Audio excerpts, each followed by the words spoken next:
अपने विचारों से तपे हुए मन को शांति का अमृत पिला, तेरा मन ठंडा हो जाएगा। ऐसा गौतम बुद्ध ने कई सालों पहले अपने शिष्यों से क्यों कहा था? इसके पीछे का रहस्य क्या है? इसे हम आज के इस वीडियो में 4 मुद्दों से समझेंगे। तो चलिए उन मुद्दों की शुरुआत करते हैं। पहला मुद्दा, अपने विचारों से बनता है भविष्य।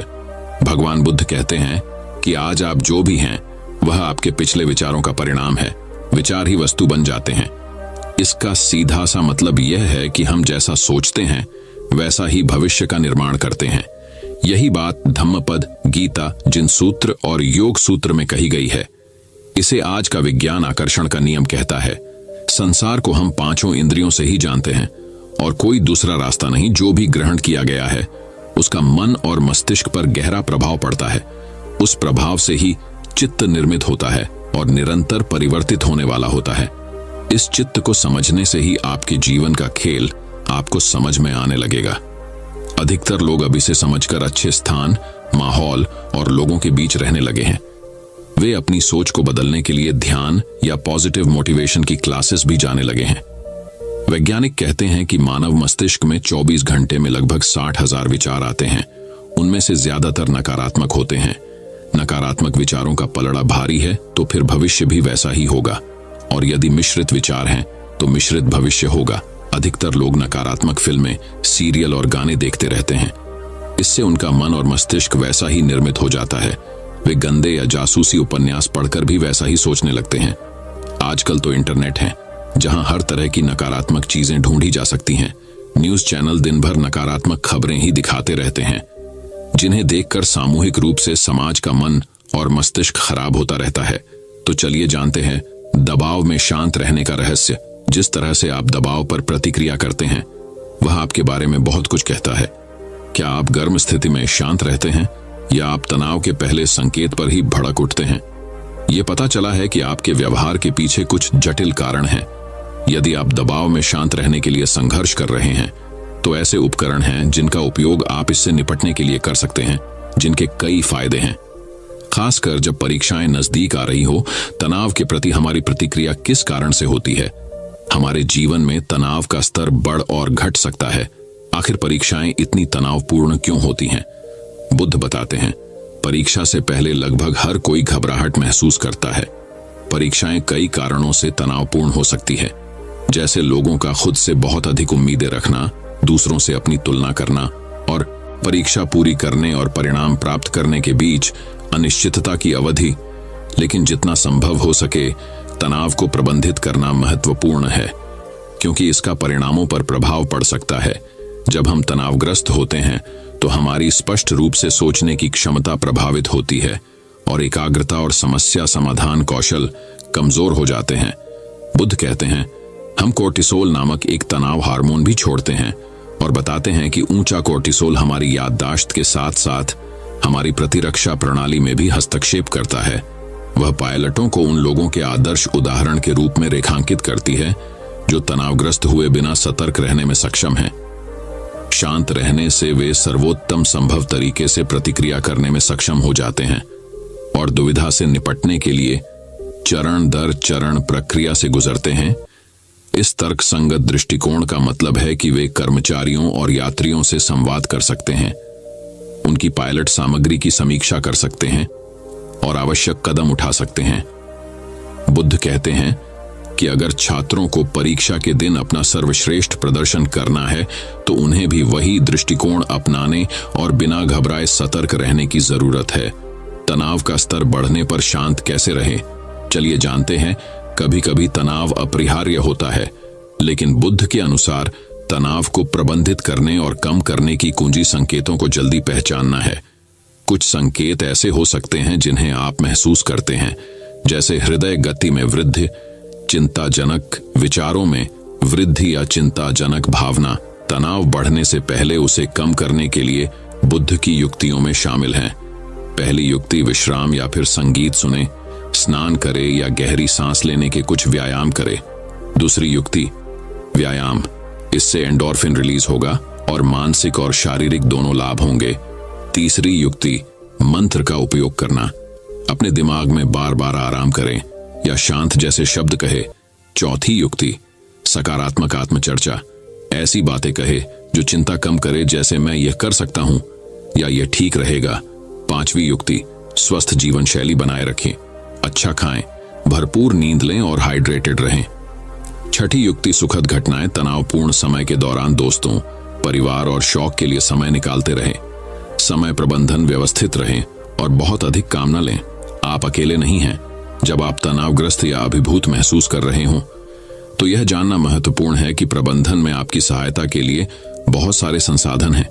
हेडस्पेस के पास छात्रों के लिए कई प्रकार के सुझाव हैं और जिस परिवार के सदस्य या मित्र पर आप भरोसा करते हैं उसके साथ बातचीत करने की शक्ति को न भूलें। तो दोस्तों, चलिए बढ़ते हैं हमारे दूसरे मुद्दे की तरफ। तुम्हारा मन अशांत है, किनारे के पास की तेज लहरों की तरह। जितना अधिक हम मन के विरुद्ध लड़ते हैं, ध्यान और शांति उतनी ही कठिन होती जाती है। जब आप माइंडफुलनेस मेडिटेशन अभ्यास शुरू करते हैं तो आप उत्तेजित होते हैं, गतिशील होते हैं। आपके विचार लगातार इधर उधर घूमते रहते हैं। हो सकता है कि आप अपने जीवन में दर्द या आघात जैसी नकारात्मक चीजों के बारे में भी सोचना शुरू कर दें। अपने आप को जबरदस्ती चुप कराने की कोशिश में आप उन विकर्षणों और विचारों से लड़ने की कोशिश कर सकते हैं जो इसके चारों ओर घूम रहे हैं।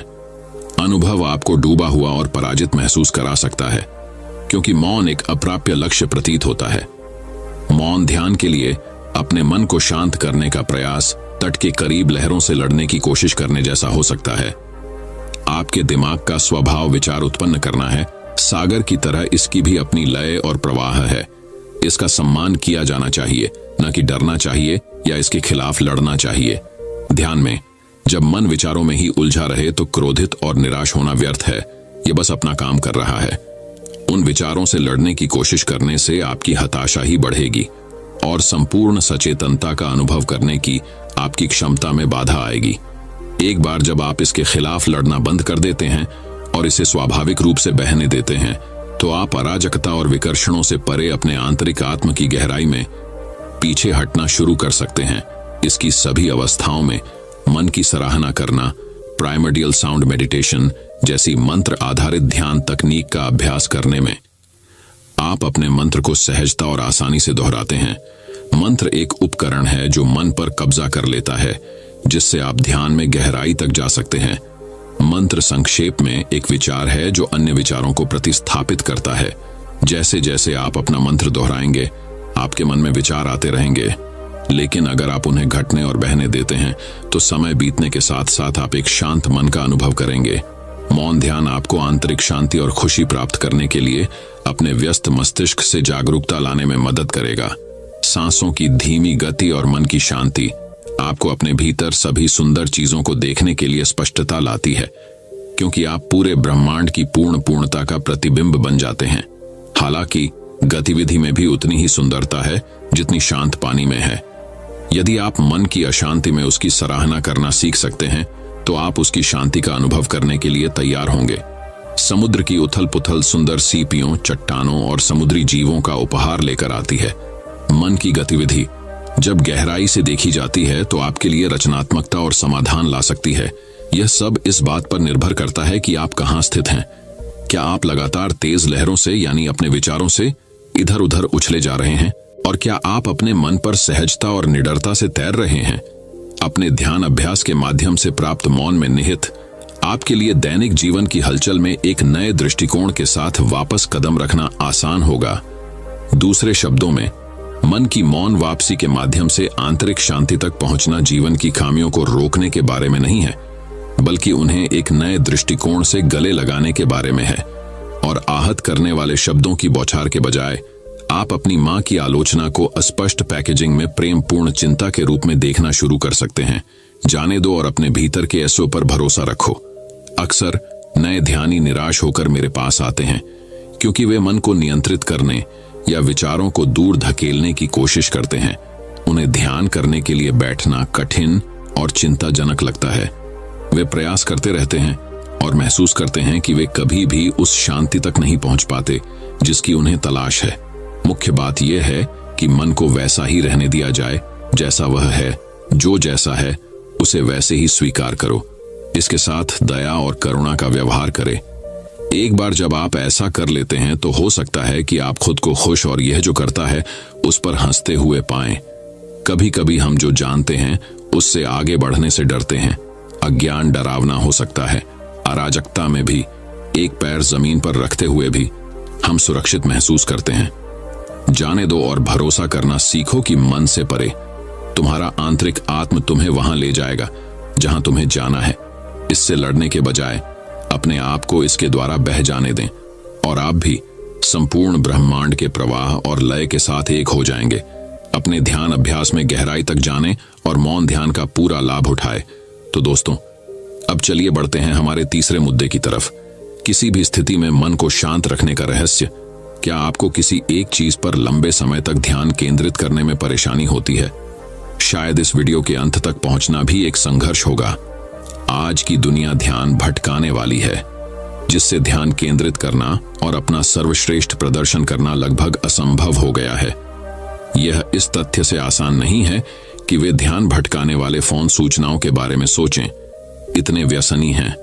हालांकि हमेशा सक्रिय रहने की इच्छा से निपटने का एक तरीका है और यह आपको शांत दिमाग रखने और आपके समग्र स्वास्थ्य को बढ़ावा देने में मदद करेगा। मेडिटेशन शब्द लैटिन के मेडिटेटम से आया है, जिसका अर्थ है चिंतन करना। यह कई धार्मिक परंपराओं में हजारों वर्षों से प्रचलित है। माना जाता है कि आधुनिक पद्धति भारत में 5000 साल पुरानी है। माइंडफुलनेस मेडिटेशन एक प्रकार का ध्यान है जिसके लिए किसी धार्मिक या आध्यात्मिक विश्वास की आवश्यकता नहीं होती है। यह बस उस क्षण में पूरी तरह मौजूद रहने की क्षमता है।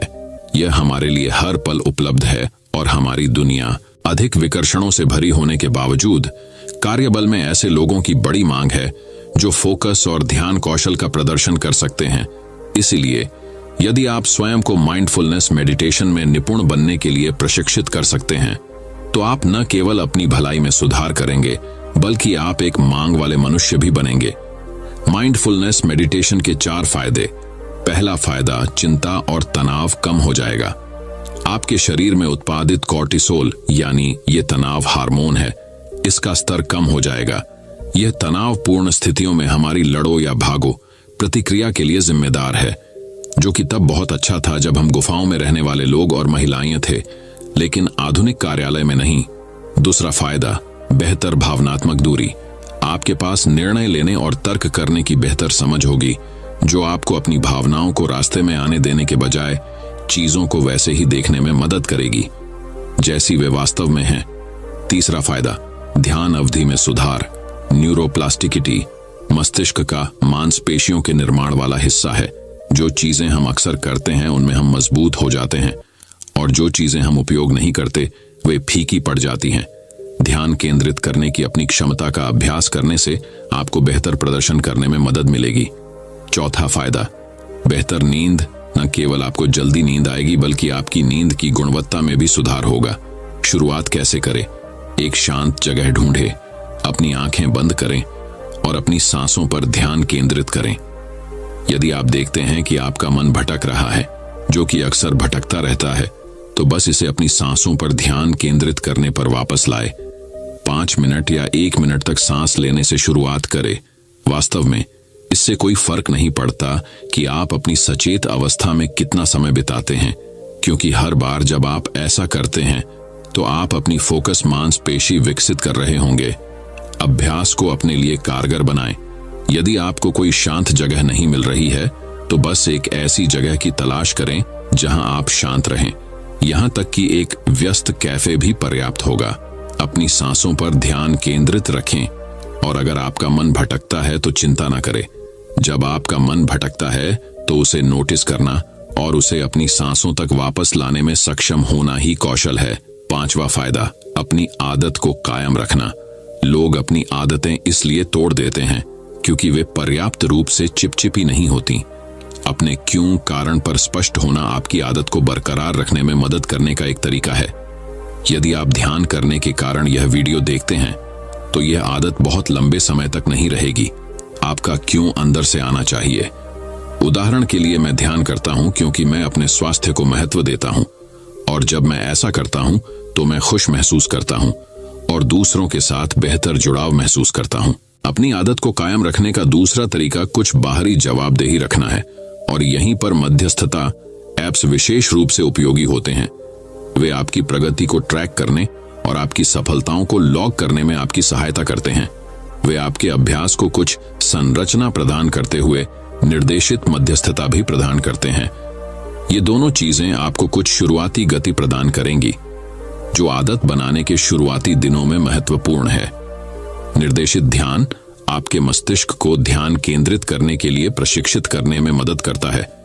छठा फायदा, श्रृंखला मत तोड़ो। जीवन हमारे रास्ते में ऐसी बाधाएं ला सकता है जो सबसे चिपचिपी आदतों को भी तोड़ सकती हैं। जंजीर तोड़ने पर बुरा मत मानना। आप अतीत को नहीं बदल सकते, लेकिन आप भविष्य पर ध्यान केंद्रित कर सकते हैं। बस अपना अभ्यास फिर से शुरू करें। यह याद रखें कि हर बार जब आप अभ्यास करते हैं तो आप अपने जीवन के सभी क्षेत्रों में उस सचेत दृष्टिकोण को लागू करने के लिए अपने दिमाग को प्रशिक्षित कर रहे हैं। तो अब दोस्तों, चलिए बढ़ते हैं हमारे चौथे मुद्दे की तरफ। शांत और संयमित आत्मनियमन का रहस्य क्या है? स्वनियमन क्या है? स्वनियमन उर्फ भावना विनियमन इस बात से संबंधित है कि आप अपने विचारों और व्यवहारों को कैसे नियंत्रित करते हैं। इसे अपना आंतरिक अनुशासन समझे। स्वनियमन एक बड़े सॉफ्ट स्किल, भावनात्मक बुद्धिमत्ता या IQ का हिस्सा है। भावनात्मक बुद्धिमत्ता आपकी अपनी भावनाओं को समझने और प्रबंधित करने के साथ साथ अन्य लोगों की भावनाओं को पहचानने और प्रभावित करने की क्षमता है। स्वनियमन करने की क्षमता का मतलब है कि आप अपनी भावनाओं को नियंत्रित कर सकते हैं ताकि आप अनपेक्षित तरीकों से स्थितियों पर प्रतिक्रिया न करें। इसका मतलब यह पहचानना है कि आप यह चुन सकते हैं कि किसी चीज पर कैसे प्रतिक्रिया देनी है, चाहे आप कैसा भी महसूस करें। खेल के अंतिम सेकंड में एक बास्केटबॉल खिलाड़ी की कल्पना करें। आपकी टीम पीछे है और जीत का दारोमदार आप पर है। आप दबाव बढ़ता हुआ महसूस कर सकते हैं। आप अपनी भावनाओं को कैसे नियंत्रित करते हैं और शांत रहते हैं। यह प्रदर्शन करने और विजयी शॉट हासिल करने में सक्षम होने और असफल रहने के बीच का अंतर है। यहां महत्वपूर्ण बात यह है, स्वनियमन का मतलब यह नहीं है कि आपको अपनी भावनाओं के खिलाफ लड़ना चाहिए। यह जानने के बारे में है कि वे क्या हैं, आप उन्हें क्यों अनुभव कर रहे हैं और दबाव में उन्हें कैसे नियंत्रित किया जाए। आत्म जागरूकता आत्मनियमन की ओर ले जाती है। अपना आत्मनियमन बनाने के लिए आपको सबसे पहले अधिक आत्म जागरूक बनने पर ध्यान केंद्रित करने की आवश्यकता है। आत्म जागरूकता स्वयं के प्रति अपने बारे में ईमानदार होने के बारे में है। यह आपके करियर लक्ष्यों तक पहुंचने में मदद करने के लिए एक शक्तिशाली सॉफ्ट स्किल है। आत्म जागरूकता के साथ हम अपनी भावनाओं को बेहतर ढंग से प्रबंधित कर सकते हैं, सहकर्मियों के साथ मजबूत रिश्ते बना सकते हैं, बेहतर नेता बन सकते हैं और भी बहुत कुछ कर सकते हैं। जब आप अधिक आत्म जागरूक होते हैं तो आप स्वयं को बेहतर ढंग से समझ सकते हैं और आप चीजों को एक निश्चित तरीके से क्यों महसूस करते हैं, सोचते हैं और करते हैं। यही आपकी भावनाओं को बेहतर ढंग से नियंत्रित करने में सक्षम होने की कुंजी है। तो स्वनियमन के लिए हमारी नंबर 1 रणनीति। अपनी आत्म जागरूकता सॉफ्ट स्किल विकसित करें। स्वनियमन के लिए 4 रणनीतियां आप जो महसूस करते हैं उसके अनुरूप रहें। आप कैसा महसूस कर रहे हैं इस पर ध्यान दें और अपनी भावनाओं के भौतिक संकेतों को जानें। जब आप निराश या क्रोधित महसूस करते हैं तो क्या आपके पेट में हलचल महसूस होती है? क्या आपको सीने में जकड़न महसूस होती है या आप अपना जबड़ा भींचने लगते हैं? यदि आप जानते हैं कि आप कब अपना आपा खोना शुरू कर रहे हैं तो आप शांत और तर्कसंगत बने रहने के उपाय करना शुरू कर सकते हैं। इस बात पर ध्यान दें कि आपको भूख लग रही है या थकान महसूस हो रही है। ये कारक आपकी भावनाओं को बढ़ा सकते हैं, लेकिन ये ऐसी चीजें हैं जिन्हें आप नियंत्रित कर सकते हैं। यदि आपने कभी जख्मची महसूस किया है तो आपको पता चल जाएगा कि अपने कार्य दिवस के दौरान स्वस्थ नाश्ते से खुद को ऊर्जावान बनाना कितना महत्वपूर्ण है। इसे वश में करने के लिए इसे नाम दें। इसे वश में करने के लिए नाम दें। शब्द गढ़ा, दूसरे शब्दों में आप जो महसूस कर रहे हैं उसका वर्णन करना, नाम देना मस्तिष्क के तर्क संगत पक्ष को किक स्टार्ट कर सकता है और आपकी भावनाओं को नियंत्रित कर सकता है। एक बार जब आप भावना का नाम बता दें तो उसका निरीक्षण करें और अपने मस्तिष्क को भावनाओं को संसाधित करने का समय दें। यह आपकी भावनाओं को आप पर हावी होने और आपकी प्रतिक्रिया तय करने से रोकने का एक आसान तरीका है।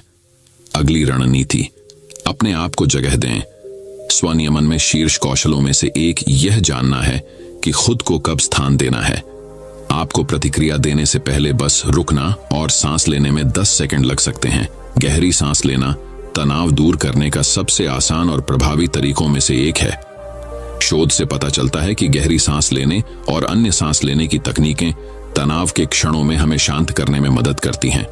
एक अन्य अध्ययन से पता चलता है कि गहरी सांस लेने के व्यायाम हमें अपना ध्यान केंद्रित करने में सुधार करने में मदद कर सकते हैं, ताकि हम अपनी प्रतिक्रियाओं पर अधिक ध्यान दे सके। स्वयं को स्थान देने का अर्थ स्वयं को स्थिति से पूरी तरह दूर करना हो सकता है। जब तक आप शांत न हो जाएं और स्पष्ट दृष्टिकोण प्राप्त न कर लें, तब तक टहलने जाएं या कुछ अलग करें। अगली रणनीति सचेतनता का अभ्यास करें। माइंडफुलनेस वर्तमान क्षण में ध्यान देने और अपनी इंद्रियों का उपयोग करके गैर निर्णयात्मक तरीकों से आपके अंदर और आसपास क्या हो रहा है, इस पर ध्यान देने का अभ्यास है। यदि आप सचेतनता के कौशल में महारत हासिल कर सकते हैं, तो आप शांत रह सकते हैं और भावनात्मक स्थितियों में नकारात्मक विचार पैटर्न में शामिल होने से बच सकते हैं। शुरुआत में यह मुश्किल लग सकता है, लेकिन इसे जारी रखें। वैज्ञानिक रूप से भी यह सिद्ध हो चुका है कि नियमित अभ्यास के केवल 8 सप्ताह के बाद ध्यान तनाव से राहत दिलाने में मदद करता है। आपको यह मिल गया है। याद रखें, जब आपकी भावनाओं की बात आती है तो आप चालक हैं। अपनी आत्म जागरूकता सॉफ्ट स्किल विकसित करें और स्थितियों और लोगों के प्रति अपनी भावनाओं और प्रतिक्रियाओं को विनियमित करने, विघटनकारी भावनाओं और आवेगों को नियंत्रण में रखने और कार्य करने से पहले सोचने के लिए विभिन्न तरीकों का अभ्यास करना शुरू करें। आपको जल्द ही पता चल जाएगा कि आपके लिए क्या काम करता है और आप आवश्यकता पड़ने पर शांत और एकत्रित रहने में सक्षम होंगे। दोस्तों, मैं उम्मीद करता हूं कि इस वीडियो को सुनने से आपके जीवन में अच्छे बदलाव आए होंगे। आपको इस वीडियो से क्या सीखने मिला, ये कमेंट करके जरूर बताइए और अपने परिवार, दोस्तों या आपके करीबी इंसान के साथ ये कहानी शेयर करके उन्हें भी इस ज्ञान से परिचित करवाइए। बाकी अगर आपको ये वीडियो दिल से अच्छी लगी हो, तभी इस वीडियो को लाइक कर देना और आपने अब तक इस चैनल को सब्सक्राइब न किया हो तो चैनल को सब्सक्राइब भी जरूर कर देना। आपका हर दिन शुभ हो और खुशियों से आपका जीवन भरा रहे। धन्यवाद।